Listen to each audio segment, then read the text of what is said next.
жерде эле белгилүү болгондой калктын санынын өсүшү менен мектеп тардыгына байланыштуу мектеп талап кылынган. Бул биринчи талап болчу. Экинчиси, бул мектеп 29-жылы негизделген. 350 орундуу болчу, бирок кошумча 2 корпус бар эле, могу эски мектептин ордунда. Ал эскилиги жетип бузуп салгандан бери жалгыз эле корпус менен калдык дагы. Бүгүнкү күндө 740 бала менен бир классты 3кө бөлүп 3 смена менен окуп атабыз. Экинчи зарылдык ушул. Үчүнчүсү эң коркунучтуу, мен эне катары ушу жетекчи катары коркконум мектеп авариялык абалда.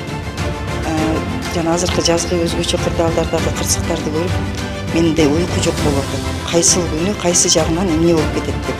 Мектептин эскилиги жетип, араң турат.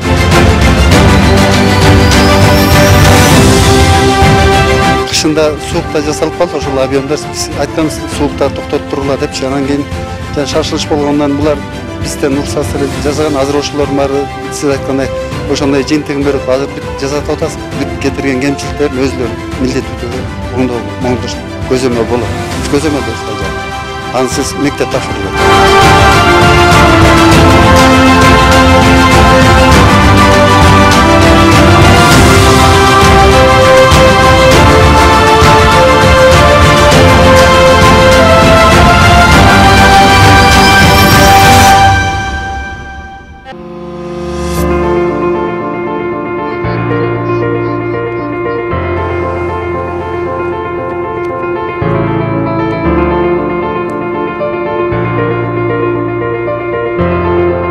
Kuruluş 2016-жылы башталган. Бүйөр плюс деген организация өтүп алган.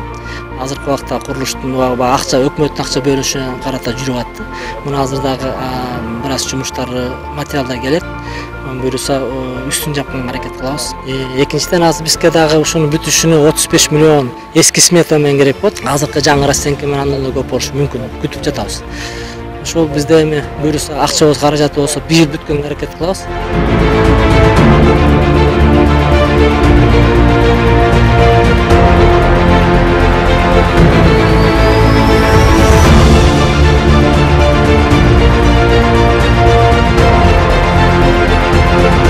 Бизде азыркы окуп аткан мектебибизде 176 окуучу окуйт.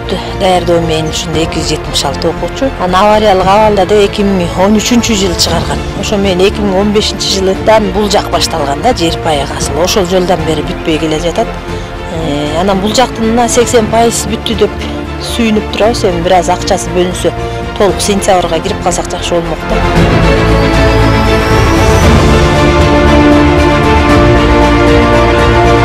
Шайлангандар абдан жакшы иштеп атыр, Кудай буйруса. Депутаттарга жакшы ордуна муз жылды дегендей, Кудай буйруса. Жакшы бир жашоону күтүп атабыз, Кудай кааласа. Сиздер да жардам берип, маселелерди курч көтөрүп, айтып турсаңыздар, биз сиздердин үнүңүздөрдө ошо жогорку трибунада угушканга аракет кылабыз.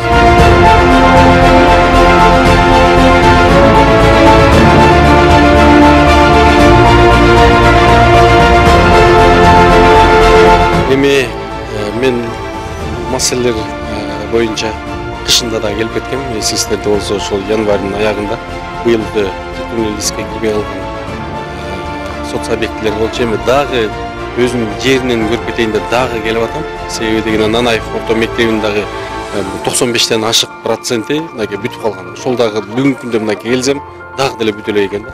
Ошон үчүн ушунун тыйындарын баарын чечкенге аракет кылып, күзүндө Кудай буйрса мектепке ошол Нанаев менен ушу Балбал орто мектебин киргизебиз деген жакшы ниеттерибиз бар. Мынакей таластын укуктун жетекчилиги менен дагы сүйлөшүп атабыз. Шаардагы ушул булардын жетекчилиги дострой менен дагы иш алып барабыз. Кудай буйрса ушул эки мектепти бергенге аракет кылабыз. Бул Арашан орто мектеби боюнча быйыл мынакей трансформациясы жери бүтүптүр. Аны өзүнүн да жеринен көрүп атабыз. Булга 100 жылга жакын болуп калган мектеп экен. Баарыбыз билебиздар муну. Ошон үчүн ушул мынакей өзүңүздөр көргөндөй ушул мектептин кийинки жылга ушул пайдаланууга куруп, ушул мектепке 275 орундук мектеп салсак деген ушу жергиликтүү элдин суранычы болуп, ушуну ишке ашырганга аракет кылабыз.